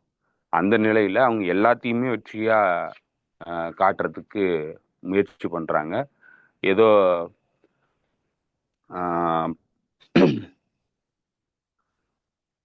எது நடந்ததுனாலும் நான் தான் பண்ணேன், நான் என்னாலதான் அது நடந்தது அப்படின்னு சொல்ற நிலையில தான் இன்னைக்கு நெத்தன்யாகுவினுடைய நிலைமை இருக்கு. ஸோ அதை வந்து அவரு எல்லா இடத்துலயும் வந்து காட்டிக்கிறாரு. அது மாதிரி ஒரு வகையில் அவங்க வந்து காட்டுறதுக்கான அந்த நடவடிக்கையில அவங்க வாய் தவறி உளறிட்டாங்க. அது என்னன்னா, இஸ்மாயில் ஹெனியாவை நாங்க தான் கொன்னோங்கிறத ஒத்துக்கிட்டாங்க. இப்போ அது என்னன்னா, ஏற்கனவே இவங்க நாங்க பண்ணலைன்னு சொல்லிட்டு தான் வந்து ஈரான் வந்து எஸ்கலேட் பண்ணுது, ஈரான் வந்து அக்ரஷன்ல ஈடுபடுதுன்னு சொன்னாங்க. இன்னைக்கு ஈரான் வந்து அக்ரஷன் ஈடுபடலைங்கிறத அவங்களுடைய ஸ்டேட்மெண்ட்லயே அவங்க தெளிவுபடுத்திட்டாங்க. இப்போ இனிமே வந்து ஈரானுக்கு இன்னும் சரியான ஜஸ்டிஃபிகேஷன் இருக்கு. அவங்க தாக்குதல் நடத்துறதுக்கான எல்லா உரிமையும் இருக்கு. ஏன்னா இவங்க தாக்குதல் நடத்தினது இவங்க தாங்கிறத இன்னைக்கு ஒத்துக்கிட்டாங்க. ஸோ இதுவும் வந்து ஒரு கூடுதலா அவங்களுக்கு கிடைச்சிருக்கிற ஒரு வாய்ப்பா இருக்கு. ஸோ இதெல்லாம் தான் நடந்திருக்கு. யமனுக்கு எதிரான தாக்குதல் நடவடிக்கையில இவங்க என்ன பண்ணுவாங்க, என்ன பண்ண போறாங்க அப்படிங்கிறதெல்லாம் நம்ம பொறுத்திருந்து பார்க்கணும். அமெரிக்காவே தன்னுடைய கப்பல்கள் இன்னைக்கு வெளியில எடுத்துக்கிட்டு ஓட வேண்டிய நிலையில தான் யமனுக்கு எதிராக வந்து இந்த ஓராண்டு காலத்துக்கு மேல வந்து அவங்க எதிர்கொண்டுகிட்டு இருக்கிறாங்க. ஸோ அதனால யமன் வந்து உண்மையாவே ஒரு போற்ற தகுந்த ஒரு நாடா தான் இன்னைக்கு இயங்கிட்டு இருக்கு. இது முழுமையான யமன் கிடையாது, அன்சாருல்லா அமைப்பின் கீழே இருக்கக்கூடிய டிஃபேக்டோ யமன் தான். அந்த மக்கள் வந்து இன்னைக்கு அந்த அமைப்புக்கு ஆதரவா வந்து முழுமையான ஆதரவை வந்து கொடுக்குறாங்க. அது வந்து தொடர்ந்து வந்து இந்த இந்த த்ரெட்டை வந்து எதிர்கொள்றதுக்கு தயாரா இருக்கோங்கிறதையும் அது தெளிவுபடுத்துது. மற்ற ரெசிஸ்டன்ஸ் ஃப்ரண்ட்டுக்கு நெருக்கடிகள் வந்துட்டதுனால அவங்க எல்லாம் வந்து இயங்க முடியாத நிலையில இருக்கிறதுனால அந்த இடத்த வந்து ஃபில் பண்ற ஒரு மிக முக்கியமான அமைப்பா இன்னைக்கு அன்சரல்லா அமைப்பு இயங்குது. அதனால மக்கள் மத்தியிலையும் மிகப்பெரிய ஆதரவு வந்து அன்சரல்லா அமைப்பு பெற்றிருக்கு. இதுல இந்த போர் ஆரம்பிச்சதுல இருந்து மிக முக்கியமான ஆதரவு தளம்ங்கிறது எந்தெந்த அமைப்புக்கு உருவாயிருக்குன்னா, ஃபர்ஸ்ட் இடத்துல இருக்கிறது யமன் அன்சாரல் அமைப்பு தான். யமன் அன்சாரல் அமைப்பு, அடுத்து வந்து ஹெஸ்புல்லா. ஸோ இந்த 2 அமைப்புகளும் பப்ளிக் மத்தியில, மக்கள் மத்தியில மிகப்பெரிய செல்வாக்கு வாய்ந்த அமைப்புகளா மாறி இருக்கிறாங்க. இது வந்து ஒரு மிகப்பெரிய ஸ்ட்ராட்டஜிக் ஃபெயிலியர். மேற்கத்திய தரப்பை பொறுத்தளவுல மிகப்பெரிய ஸ்ட்ராட்டஜிக் ஃபெயிலியர். ஸோ இதெல்லாம் வந்து நீங்க பார்க்கணும். ஏன்னா இன்னைக்கே ஒருவேளை நீங்க ராணுவ ரீதியா வீழ்த்திட்டீங்கன்னா கூட இந்த அமைப்புகளுக்கு இருக்கிற ஆதரவும் மக்கள் செல்வாக்கும் இந்த அமைப்புகளை அழிய விடாது. மீண்டும் மீண்டும் இந்த அமைப்புகள் வந்து வலுவானதா தான் இருக்கும். எந்த வகையிலையும் அது அது ராணுவ ரீதியாகவும் யமனுக்கு எதிராக வந்து நடத்தக்கூடிய சூழ்நிலை இன்னைக்கு இல்லை. அதுதான் வந்து அமெரிக்கா இத்தனை அதாவது இந்த ஒரு வருஷம் முழுக்க வந்து அது நடத்தின தாக்குதல்கள், அது எடுத்த முயற்சிகள் எல்லாமே தோல்வி அடைஞ்சதுனுடைய விளைவுங்கிறது யமன் வந்து எல்லா வகையிலையும் தன்னை பாதுகாப்பா வச்சிருக்கு. ஸோ அதை உடைக்கிறதுங்கிறது கடுமையான காரியம். அது நடக்க போற காரியம் இல்லை. பெரிய அளவுக்கு உயிர் சேதங்களை ஏற்படுத்துறதுக்கான நடவடிக்கையில தான் நெத்தன்யாகு ஈடுபடுவாரு. அதுதான் அந்த இனப்படுகொலை குற்றவாளிக்கு இருக்கிற ஒரே வாய்ப்பு. அதை தான் தொடர்ந்து பண்ணுவாங்கன்னு நினைக்கிறேன் தோழர்.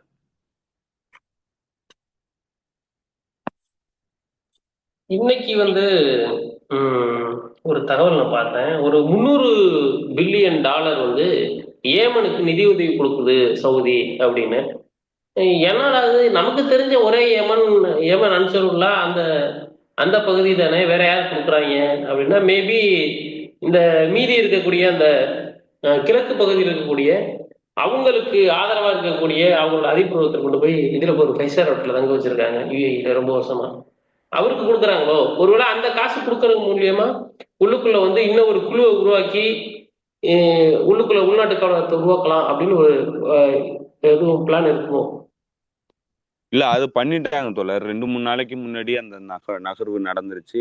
இது போன தகவல்லே நான் சொல்லியிருக்கணும். ஒரு ஒரு குரூப்பை வந்து அங்கிருந்து அனுப்பி இதே சலாஃபிஸ்ட் எலமெண்ட்ஸை வந்து உள்ளுக்கே இருந்து அனுப்பி இன்ஃபில்ட்ரேட் பண்றதுக்கான முயற்சியில் ஈடுபட்டு இதுக்கு தயார் நிலையில அன்சரல்லா அமைப்பு ஆட்களை நிறுத்தியிருந்ததுனால அது முறியடிக்கப்பட்டு அவங்க எல்லாத்தையும் அழிச்சிட்டாங்க. ஸோ அதுவும் வந்து ட்ரை பண்ணிட்டாங்க. தஹ்ரீர் அல்-ஷாம் வந்து எப்படி ஹயத் தஹ்ரீர் அல்-ஷாம் எப்படி உள்ளுக்கு நுழைஞ்சி சிரியாவில் எப்படி ஒரு நிலையை உருவாக்குனாங்களோ, இவங்களுடைய இந்த பிளே புக்குங்கிறது எல்லா பக்கத்துலையும் ஒர்க் ஆகுது. ஸோ எல்லா பக்கத்துலையும் இதே பிளே புக் தான் வந்து அவங்க யூஸ் பண்ணுறாங்க. ஸோ இதெல்லாம் அடிப்படையாக வச்சு தான் அன்சரல்லா அமைப்பு தன்னை தகவமைச்சுக்குது. இந்த செக்யூரிட்டி கண்டிஷனுக்கு தன்னை தகவமைச்சுக்குது. ஸோ அந்த பின்னணியில் அவங்க ஆல்ரெடி தயார் நிலையில் இருந்து அந்த இன்ஃபில்ட்ரேஷனை தடுத்து நிறுத்திட்டாங்க. அவங்கள அடித்து விரட்டிட்டாங்க. அதில் பல பேரை வந்து கொன்னுட்டாங்க. அதுவும் நடந்திருக்கு தோழர். இது வந்து சவுதி அரேபியாவும் யுனைடெட் அரபு எமிரேட்ஸும் அவங்க சைட்லேருந்து பண்ணது. இப்போ எப்படி சிரியால துருக்கியை வச்சுக்கிட்டு பண்றாங்களோ அதே மாதிரி இங்க இந்த நாடுகளை வச்சுக்கிட்டு பண்றதுக்கான முயற்சியில் ஈடுபட்டு தோல்வி அடைஞ்சிருக்காங்க.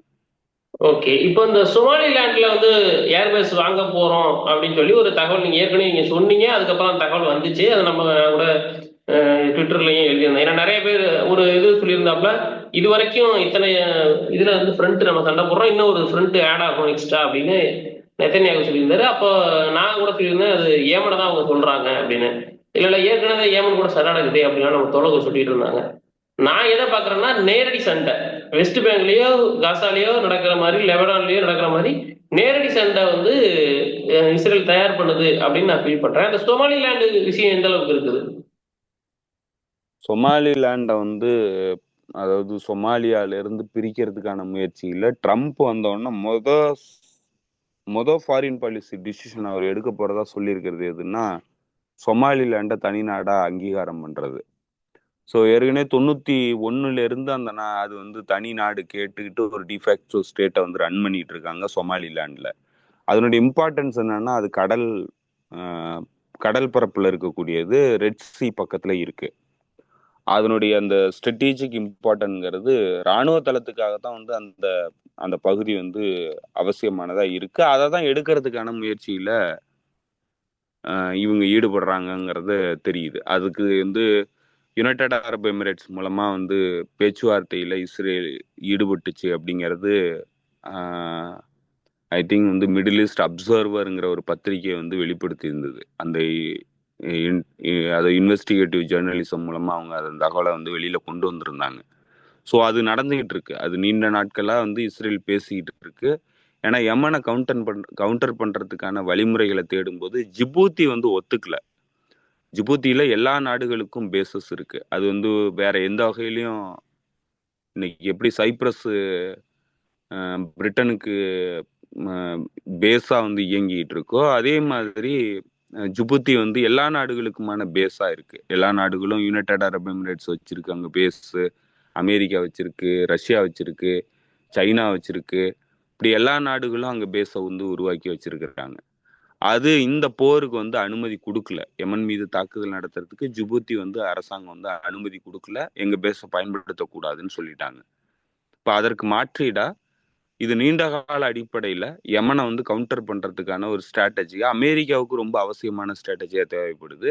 இஸ்ரேலுக்கும் அதுல வந்து கூடுதல் நலன் இருக்கிறதுனால யமனை வந்து எதிர்கொள்ள வேண்டிய இடத்துல அவங்க அந்த சொமாலிலாண்டை தனி நாடா அங்கீகாரம் பண்ணி அதுல வந்து அவங்களுடைய பேஸை உருவாக்குறதுக்கான நடவடிக்கையில ஈடுபட்டுக்கிட்டு இருக்கிறாங்க.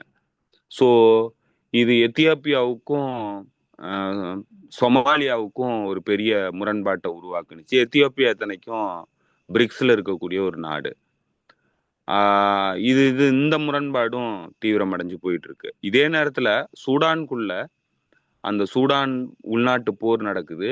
சூடான் அரசாங்கத்திற்கும் அரசாங்க ஆர்மிக்கும் இராணுவத்துக்கும் அந்த ஸ்பெஷல் ரேபிட் ரெஸ்பான்ஸ் ஃபோர்ஸ் அப்படின்னு சொல்லிட்டு ஒரு ஃபோர்ஸை உருவாக்கி இருந்தது. அதை பாராமிலிட்டரி துணை இராணுவ படை. அந்த படையை வந்து அந்த படைக்கும் இராணுவத்துக்குமான சண்டைங்கிறது கடந்த ஒரு 2 வருஷமா நடந்துகிட்டு இருக்கு. அது தீவிரமாயிட்டு போயிட்டு இருக்கு. கார்ட்டூம்ல வந்து பெரிய அளவுக்கு தாக்குதல் வந்து இன்னமும் நடந்துகிட்டு தான் இருக்கு. அந்த பிரச்சனையினுடைய மூல காரணமாகவும் இருக்கிறது. இப்ப இந்த பிரச்சனையும் அதுல வந்து ஒன்னா இன்டர்டைன் ஆகுது. அதுல பல்வேறு நாடுகள் தொடர்புல இருக்கிறாங்க. பல்வேறு நாடுகள் பல 2 தரப்புக்கும் வந்து ஆதரவு கொடுத்துக்கிட்டு இருக்காங்க. Saudi Arabia, United Arab Emirates, Qatar, இது எஜிப்து, அதே போல துருக்கி போன்ற நாடுகள் எல்லாம் வந்து அதுக்குள்ள இன்வெஸ்ட் பண்றாங்க. பெரிய அளவுக்கு ஒவ்வொரு தரப்புக்கும் வந்து அவங்க ஆதரவு கொடுக்குறாங்க. ஒருத்தர் இந்த தரப்பை ஆதரிக்கிறாங்க, இன்னொருத்தர் அந்த தரப்பை ஆதரிக்கிறாங்க. ஸோ அந்த பிரச்சனை வந்து சுடான்ல வந்து போயிட்டு இருக்கு. ஸோ சுடான் மட்டும் இல்லை, இன்னைக்கு பல்வேறு இடங்கள்ல ஆப்பிரிக்கன் கான்டினென்ட் முழுக்க வந்து பிரச்சனைகள் வந்து தீவிரப்படுத்தப்பட்டுக்கிட்டே இருக்கு. அங்கோலாவுக்கு எதிரான பிரச்சனைங்கிறது போயிட்டு இருக்கு, கானால பிரச்சனை போயிட்டு இருக்கு, காங்கோல பிரச்சனை போயிட்டு இருக்கு. பல்வேறு இடங்கள்ல நீங்க இதை பொறுத்தளவுல ஆப்பிரிக்கன் கான்டினென்ட்டை பொறுத்தளவுல பல்வேறு இடங்கள்ல இந்த ஜியோபொலிட்டிக்கல் காம்படிஷன்ல அந்த நாட்டு மக்கள்கள் உள்நாட்டு போர்கள்ல ஈடுபட்டுக்கிட்டு பெரிய அளவுக்கு இழப்புகளை சந்திச்சுக்கிட்டு இருக்கிறாங்க. அதே மாதிரி இந்த போகோ ஹராம் போன்ற தீவிரவாத அமைப்பு, ISIS உடைய கிளை பிரிவுகள், அல் கைதாவினுடைய கிளை பிரிவுகள், இந்த அடிப்படைவாத சலாஃபிஸ்ட் எலமெண்ட்டும் அங்க சண்டையை நடத்திட்டு இருக்கிறாங்க. புர்கினா ஃபாசோ, மாலி, நைஜர் போன்ற நாடுகள்ல கடுமையான தாக்குதல், சாடு போன்ற நாடுகள்ல கடுமையான தாக்குதல்கள்ல இந்த சலாஃபிஸ்ட் எலமெண்ட்ஸும் ஈடுபட்டுக்கிட்டு இருக்கிறாங்க. இது எல்லாமே அமெரிக்காவினுடைய ஹிஜோமனிக்காகவும் மேற்கத்திய நாடுகளினுடைய வளச்சுரண்டலுக்காகவும் இந்த ப்ராக்சி ஃபோர்ஸஸை உருவாக்கிக்கிட்டு அந்தந்த நாடுகளில் மிகப்பெரிய சிக்கல்களை உருவாக்கிட்டு இருக்காங்க. ஸோ இதுவும் ஒரு பக்கம் நடக்குது. இப்போ சொமாலிலாண்டுங்கிறது ரொம்ப முக்கியமான ஜியோபொலிட்டிக்கல் இம்பார்ட்டன்ஸ்குள்ள வர்றதுனால அது வந்து இன்னைக்கு பிரதானமாக பார்க்கப்படுது. ட்ரம்பினுடைய ஃபாரின் பாலிசி முடிவுகளில் முதல் முடிவாக அவர் அறிவிக்க போகிறது சொமாலிலாண்டுக்கான தனிநாட்டுக்கான அங்கீகாரம். ஸோ அந்த வகையில் சொமாலிலாண்டுங்கிறது அடுத்த கான்ஃப்ளிக்ட் ஜோனாக மாறுறதுக்கான எல்லா வாய்ப்புகளும் இருக்குது. அது வந்து ஒரு பேஸாக தான் பயன்பட போகுது, வேற ஒன்றும் அதுக்கு யூஸ் கிடையாது. இப்போ இலங்கையில் நடந்த இனப்படுகொலைக்கான அடிப்படை காரணங்கிறது இலங்கையினுடைய பொருளாதாரமோ இல்லை இலங்கையில் இருக்கிற வளங்களோ காரணம் கிடையாது. இலங்கையினுடைய பேஸ் தான், இராணுவ பேஸ் தான். இப்போ இராணுவ பேஸுக்காக சில இடங்கள் வந்து அவங்களுக்கு தேவைப்படுது. அந்த இடங்கள்ல இன்னைக்கு திரிகோணமலை மாதிரியான ஒரு மிக முக்கியமான இடமா வந்து அவங்க பயன்படுத்துறதுக்கான முயற்சியில் ஈடுபடுற இடம்தான் சொமாலிலாண்டு.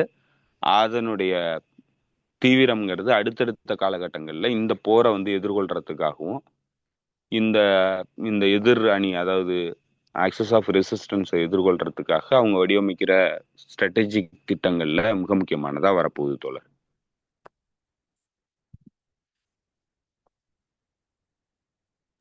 புரியுது தோழர்.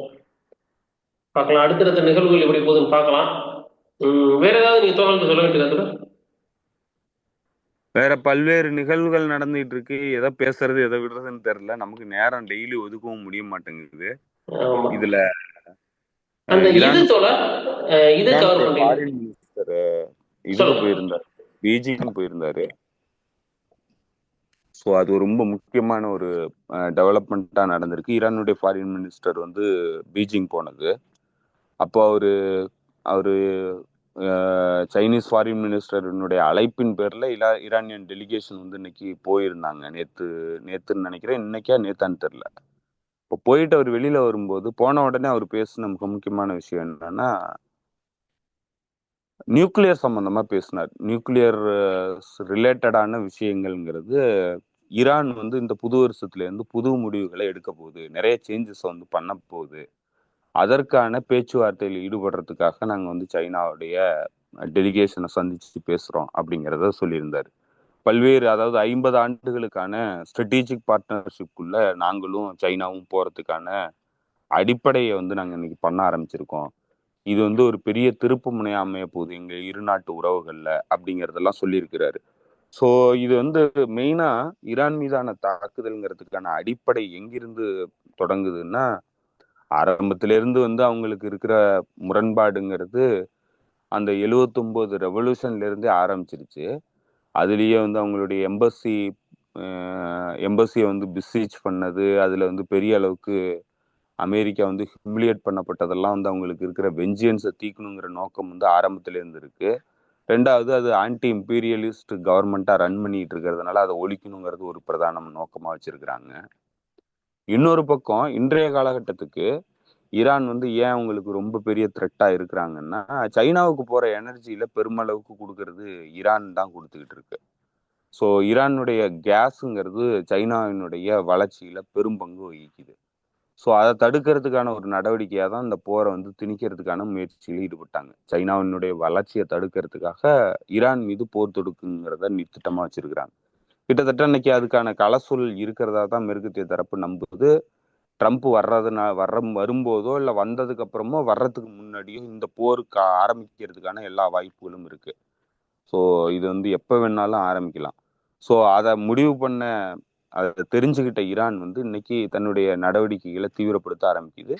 அதனுடைய ஒரு பகுதியா அது கன்வின்ஸ் பண்றதுக்கான நடவடிக்கைகள் ஈடுபடுது. ஏன்னா ஜேசிபிஓஏ அப்படிங்கிற அந்த ஜாயிண்ட் இது வந்து அக்ரிமெண்ட்டுங்கிறது செக்யூரிட்டி கவுன்சில், அதாவது ஒட்டுமொத்த யுனைடெட் நேஷன்ஸுடைய செக்யூரிட்டி கவுன்சில் நாடுகள் பிளஸ் ஜெர்மனி, இது எல்லாம் சேர்ந்து ஓட்டுக்கிட்ட ஒப்பந்தம் தான் ஈரான் கூட.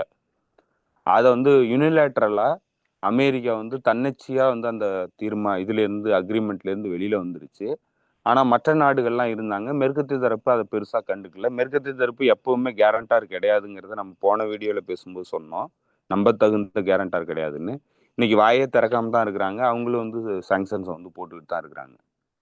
ஆனா சைனாவும் அதுல பார்ட்னர், சைனாவும் அதுல அந்த அக்ரிமெண்ட்ல ஒரு முக்கியமான மெம்பரு, ரஷ்யாவும் முக்கியமான மெம்பரு. இப்போ இன்னைக்கு ஜெசிபிஓஏ அஃபிஷியலி வந்து செயல்பாட்டில் இருக்கிறதுக்கான வாய்ப்பு இல்லை. ஏன்னா அதுல முக்கியமான ஒரு நாடுங்கிறது வெளியேறிடுச்சு. ஸோ அது வந்து இன்னைக்கு அப்படியே தொங்கிட்டு இருக்கு முடிவு இல்லாம.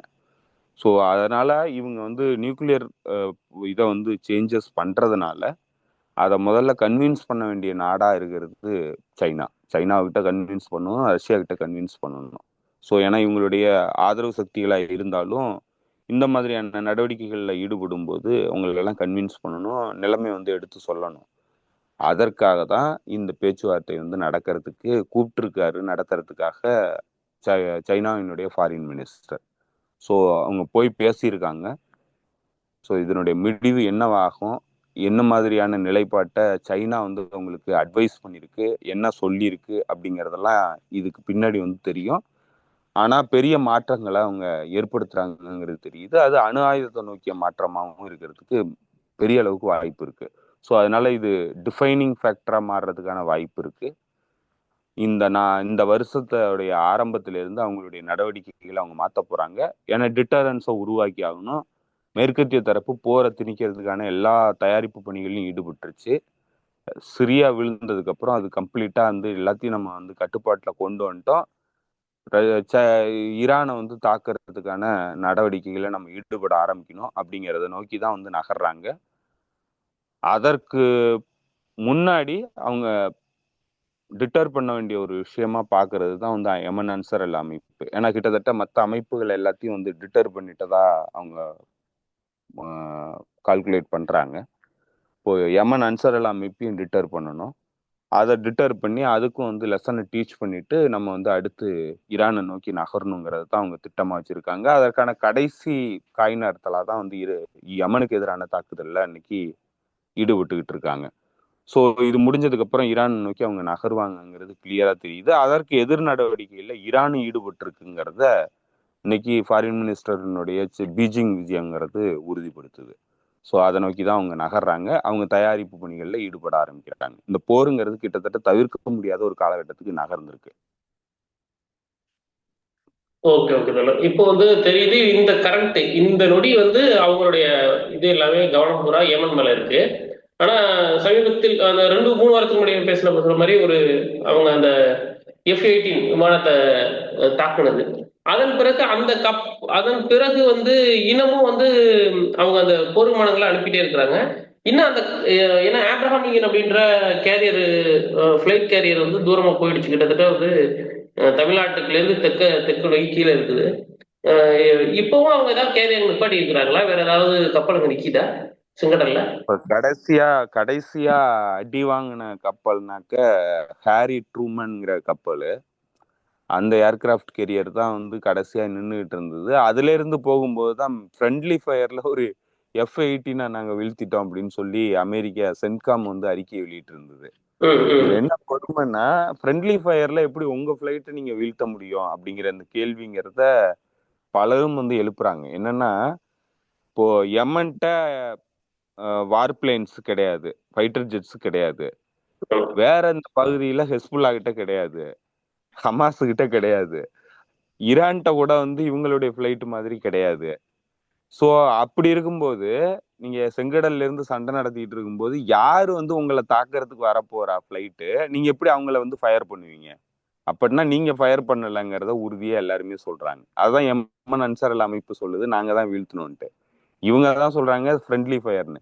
ஃப்ரெண்ட்லி ஃபயர்னா இப்ப ரஷ்யாவோட ஃபிளைட் வருது, தாக்குதல் நடத்துறதுக்காக இந்த பகுதிக்கெல்லாம் வருது அப்படின்னா நீங்க வந்து ஃபயர் பண்ணிட்டு ஒருவேளை வந்து மிஸ் ஆயிடுச்சு, அவங்க ஃபிளைட்டுன்னு நினைச்சு நம்ம ஃபிளைட்ல பண்ணிட்டோம் அப்படின்னு நீங்க சொல்லலாம். இங்க யாருமே உங்களை தாக்குதல் நடத்துறதுக்கான அந்த ஃபிளைட்டை கொண்டு வர போறது கிடையாது. அப்படி இருக்கும்போது எப்படி நீங்க ஃபிளைட்டை தாக்குறீங்க? டெக்னிக்கல் இஷ்யூனாக்க நீங்க அந்த மாதிரி நடத்துறீங்கன்னா அப்ப நீங்க ரொம்ப பேனிக் ஆயிருக்கீங்க. உங்களுடைய கமாண்ட் கண்ட்ரோல்ங்கிறது சரியா இயங்கலைங்கிறத உங்களால உறுதியா சொல்ல முடியும். ஸோ அதனால எல்லா வகையிலையும் இது அமெரிக்காவுக்கு மிகப்பெரிய பின்னடைவு. இது முடிஞ்ச உடனே இதை உறுதிப்படுத்தும் விதமா ஹாரி ட்ரூமன் வார்கிராஃப்ட் கெரியரு பின்வாங்கி கிளம்பிடுச்சு. இப்போ அது வந்து அமெரிக்காவுக்கு போய் ரிப்பேருக்காக போகுது. இப்போ என்ன நடந்திருக்குன்னா பெரிய அளவுக்கு ஷிப்லயே தாக்குதல் நடத்திட்டதா சொல்றாங்க. ஸோ அதனுடைய விளைவாக தான் அவங்க வந்து பின்வாங்கி அந்த ஏர்கிராஃப்ட் கெரியர் குரூப்பு கிளம்பிட்டாங்க. இப்போ அதை ஃபில் பண்ணுறதுக்காக பிரான்ஸினுடைய ஏர்கிராஃப்ட் கெரியர் உள்ளுக்கு வர்றதா சொல்கிறாங்க. இப்போ பிரான்ஸினுடைய ஏர்கிராஃப்ட் கெரியர் வந்துச்சுன்னா பிரான்ஸினுடைய ஏர்கிராஃப்ட் கெரியர் வந்து வீழ்த்தப்படுறதுக்கான வாய்ப்பும் இருக்கு. ஏன்னா அமெரிக்காவை வீழ்த்துறதை விட பிரான்ஸ் ஏர்கிராஃப்ட் கெரியரை வீழ்த்தினாங்கன்னா இன்னும் சிறப்பாக தான் இருக்கும். அதை தான் வந்து யமன் அன்சார் இல்லாமல் இப்போ அடுத்து அதை நகர்த்தும்னு நினைக்கிறேன். ஸோ அதை நகர்த்துறதுக்கு வாய்ப்பு இருக்கு. அதே மாதிரி இஸ்ரேலுக்குள்ள பெருமளவுக்கு தாக்குதல் நடத்துறதுக்கு வாய்ப்பு இருக்கு. இது எல்லாமே யமன் அன்சார் அல் அமைப்பை இவங்களால கவுண்டர் பண்ண முடியல. அவங்களுடைய ஸ்ட்ராட்டஜிக் டெப்த்துங்கிறது ரொம்ப ஸ்ட்ராங்கா இருக்கு. அவங்களுடைய மக்கள் மத்தியில பெரிய அளவுக்கு அவங்களுக்கு ஆதரவு இருக்கு. உலக மக்கள் மத்தியில மிகப்பெரிய ஆதரவு இருக்கு. எதுவுமே உங்களால எதிர்கொள்ள முடியாத நிலையில தான் யமன் அன்சாருல்லா அமைப்பு கிட்ட தடுமாறிட்டு இருக்கிறாங்க. அவங்களுடைய இடமும் வந்து ரொம்ப முக்கியமான இடமா இருக்கு. அதனால இவங்களை வந்து சோக் பண்ண முடியுது. இவங்களை வந்து கழுத்தை நெரிக்க முடியுது. இவங்களால எதுவும் பண்ண முடியல. இவங்களால வந்து ஏர்கிராஃப்ட் கேரியரை கொண்டு வந்து நிறுத்திக்கிட்டு தாக்குதல் நடத்துறதுக்கு வந்தாக்க ஏர்கிராஃப்ட் கேரியரையே தாக்குறாங்க. இன்னொரு விஷயம் என்னன்னா, அமெரிக்காவை அமெரிக்காவை பொறுத்தளவுல அமெரிக்க வீரர்களை தாக்குற அளவுக்கு தைரியம் உள்ளவங்களை யாருகிட்டயுமே வந்து அமெரிக்கா நேரடியா சண்டைக்கு போகாது. ஏன்னா அவங்க வந்து அச்சுறுத்தலை உருவாக்கிட்டு பயந்தாங்கன்னா உங்களை வந்து தாக்குவாங்க. நீங்க பயந்தீங்கன்னா உங்களை வந்து தாக்குவாங்க. ஆனா நீ வந்து அமெரிக்கன்ஸை கொல்ற அளவுக்கு போர்ல வந்து நடத்துக்கிற ஆரம்பத்திலே வந்து நீ தைரியமா வந்து போய் அடிக்கிற அவனை வீழ்த்துற அப்படின்னா அவன் நேரா வரமாட்டான். லெபனானுக்குள்ள ஒரு தடவை போய் உள்ளுக்கு இறங்கி அந்த மெரைன்ஸ் வந்து வீழ்த்தப்பட்டதுல இருந்து லெபனானுக்குள்ள இதுவரைக்கும் அமெரிக்கா உள்ளுக்கு நுழைஞ்சது கிடையாது, போனது கிடையாது. இது மாதிரி பல இடங்கள்ல அமெரிக்க படைகளை நேரடியா தாக்குறாங்கிறது தெரிஞ்சதுன்னா, பயப்படலைன்னு தெரிஞ்சதுன்னா அமெரிக்கா நேரடியா போகாது. வேற ப்ராக்சி மூலமா தான் வந்து அவங்க சண்டையை நடத்துவாங்க. அதே மாதிரிதான் இன்னைக்கு நம்மளையே அடிக்க ஆரம்பிச்சிட்டாங்கிறதுக்கு அப்புறம் அவங்க வந்து இனிமே நம்ம போனோம்னாக்க இது கதைக்கு ஆகாது, நம்மளை மீண்டும் அடிப்பானுங்க, நம்ம ஆளுகளை இழக்க வேண்டியிருக்குன்ட்டு அவங்க ஒதுங்கிட்டு இந்த சைனிஸ்ட் ரேபிட் டாகை வந்து அனுப்புறாங்க. நீ போய் அடி, உன்னுடைய வழக்கமான வேலையில் நீ ஈடுபடு, மக்கள் மத்தியில குண்டுகளை போடு அப்படின்னு சொல்லி இன்னைக்கு விரட்டி விடுறாங்க. இதுல இருந்து என்ன தெரியுதுன்னா, அமெரிக்காவால யமன் அன்சாருல்லா அமைப்பை எதிர்கொள்ள முடியல, கம்ப்ளீட்டா தோல்வி அடைகிறாங்க. இதுல பிரான்ஸ் எல்லாம் உள்ள வந்துச்சுன்னா என்ன நடக்கும்னா, ஏற்கனவே ஜெர்மனி அதுக்கு வந்து ஒரு மிகப்பெரிய உதாரணமா இருக்குது. ஜெர்மனி ஓமன்ட்ட வந்து பேசி கெஞ்சி, ஐயா எங்களை விட்டுற சொல்லுங்க, நீங்க சொன்னாதான் கேட்பாங்க, நாங்க சொன்னா பேசக்கூட மாட்டாங்க அப்படின்னு சொல்லி 3 நாள் எங்களை வந்து தாக்குதல் நடத்திடாதீங்க, ப்ரிப்பேர் பண்ணி நான் கிளம்பி போயிடுறேன்னு சொல்லி கெஞ்சி கூத்தாடின பிறகு ஓமன் ஃபாரின் மினிஸ்டர் போய் பேசி அவரு சமாதானம் பண்ணி சரி அவங்க விட்டுருங்க போட்டு விடுங்கன்னு சொல்லி அவங்க அதுக்கப்புறம் அங்கிருந்து தெரிச்சு ஓடினாங்க. அதான் நடந்துருக்கு. அதுதான் கடந்த போன வருஷம் நடந்துச்சு. இப்ப பிரான்ஸ் ஏன் மெனக்கிட்டு அங்கிருந்து வர்றாங்கன்னு தெரியல. அவங்களுக்கு இருக்கிற பிரச்சனைகள் இதெல்லாம் தேவையா, எங்க வந்து மாட்ட போறாங்க தெரியல. பார்க்கலாம், இதை பாக்குறதுக்கு தானே காத்திருக்கோம். நடக்கட்டும், வரட்டும், அப்பதான் தெரியும். சரி தோழர், பார்க்கலாம். உங்க நேரத்துக்கு மிக்க நன்றி. நன்றி தோழர்களுக்கும் நன்றி. மீண்டும் தோழர்களே, நன்றி தோழர்களே, மீண்டும் சந்திப்போம். நன்றி, வணக்கம்.